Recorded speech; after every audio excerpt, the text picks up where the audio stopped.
¿Qué podemos decir de la muerte de Jesús? Si la muerte de cada ser humano es un misterio entre el Creador y la criatura, un secreto, también lo sería la muerte de Cristo, un misterio al que adorar más que explicar.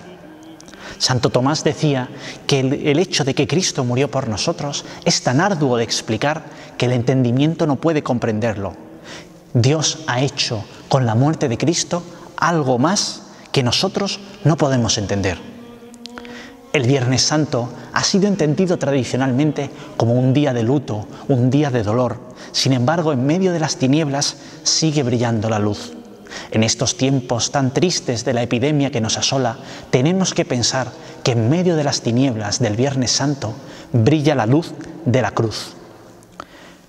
El dolor de la cruz va a ser vencido, será vencido la noche del sábado al domingo con la resurrección.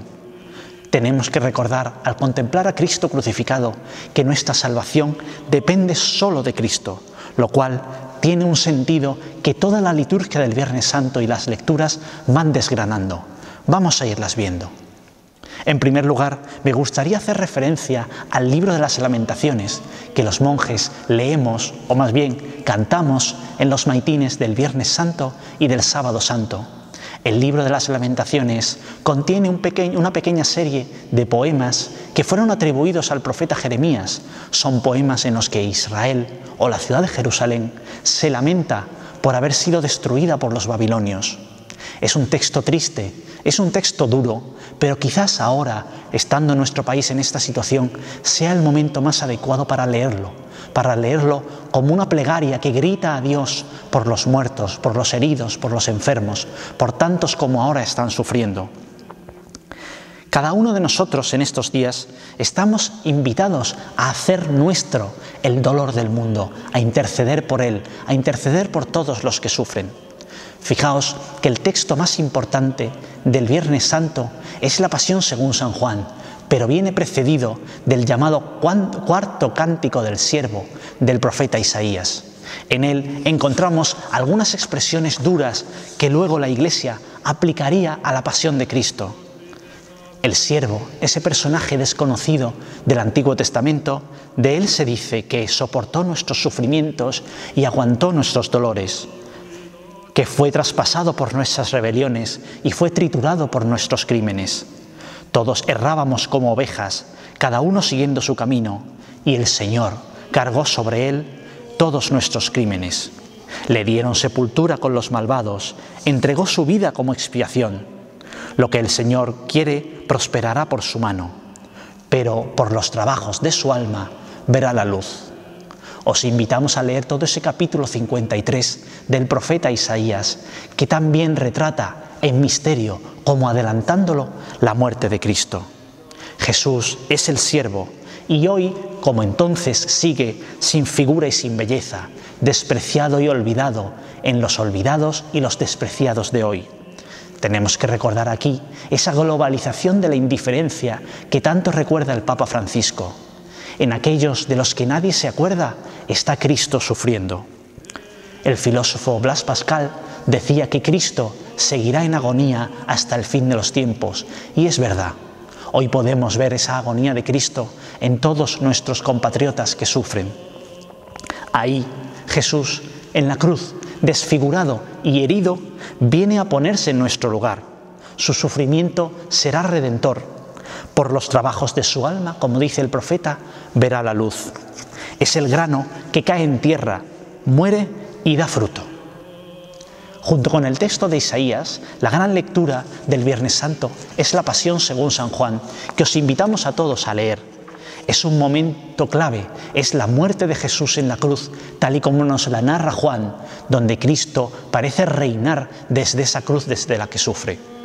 Os invitamos a leerla como un testimonio entre nuestras conciencias. Delante del tribunal de esas conciencias nuestras, Jesús sigue siendo juzgado por los sumos sacerdotes y por Pilatos, y es en nuestra vida donde el proceso se decide. Ninguno de nosotros puede quedar indiferente, pues Jesús ha muerto con todos. Por ejemplo, el pueblo, es decir, los que están allí delante del proceso de Jesús gritan: fuera, fuera, crucifícalo. Eso lo decimos nosotros cada vez que con nuestras palabras o con nuestras obras negamos a Cristo. En el texto de la Pasión según San Juan hay quizás un momento especialmente duro que suele pasar desapercibido. Los sumos sacerdotes y los miembros del Sanedrín a Pilato le dicen: no tenemos más rey que el César. Es la gran apostasía de Israel. Israel tenía solo un rey, Dios, en el Antiguo Testamento, y a través de él su ungido, el rey de Israel. Aquí los israelitas reniegan incluso de la divinidad, reniegan incluso de Dios y dicen que su rey es el César. En la liturgia del Viernes Santo, además de estas dos lecturas, hay una solemne oración universal que, al no celebrarse en muchas iglesias, la liturgia del Viernes Santo, la celebración de la Pasión del Señor, no tendrá lugar de la misma forma. Sin embargo, os invitamos hoy a rezar especialmente por todos los que sufren. Nos gustaría terminar esta reflexión sobre la muerte y pasión de Jesús reflexionando un poco sobre el significado de la muerte de Jesús en la cruz. ¿Qué significa que Jesús haya muerto en la cruz? La muerte de Jesús tiene un significado, como os hemos dicho, a la luz de la resurrección. A partir de la resurrección, la muerte de Jesús deja de ser una tragedia, algo que los discípulos temían, para convertirse en la palabra de la cruz, como dice San Pablo, en algo salvador. Por medio de la cruz, Dios entrega a su Hijo al mundo, implicándose con el sufrimiento y ofreciéndose a sí mismo. Por eso podemos decir que en la cruz conocemos a Dios. La actitud cristiana ante el dolor es muy distinta de la de otras religiones. El budismo, por ejemplo, pretende suprimir el dolor, anular el sufrimiento. Algunas ideologías, como el marxismo, pretenden suprimir el dolor mediante las transformaciones sociales. El Dios de los cristianos, el Dios Padre de Jesucristo, no suprime el dolor, lo asume, lo carga sobre sí por todos los hombres. Por eso dice San Pablo que Dios estaba en Cristo reconciliando al mundo. ¿Qué significa? Que Dios en ese momento asume sobre sí lo que había creado, el mundo y el género humano, y soporta sobre sí la historia que los hombres hemos hecho con ese mundo. Una historia tantas veces de infidelidad, de violencia, de pecado. Por eso podemos decir que Dios es, en la cruz, solidario, porque sabe del morir de los hijos. Vencedor, porque destruye el valor perenne de la muerte y, sobre todo, reconciliador.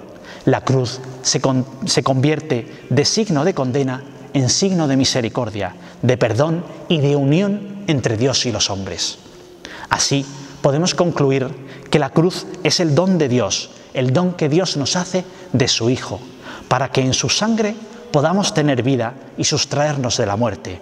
La cruz es ahora el templo de la misericordia, el trono de la gracia. La Pasión según San Juan resalta que Cristo reina desde la cruz, desde donde brotará la vida divina que surge de las entrañas de Dios.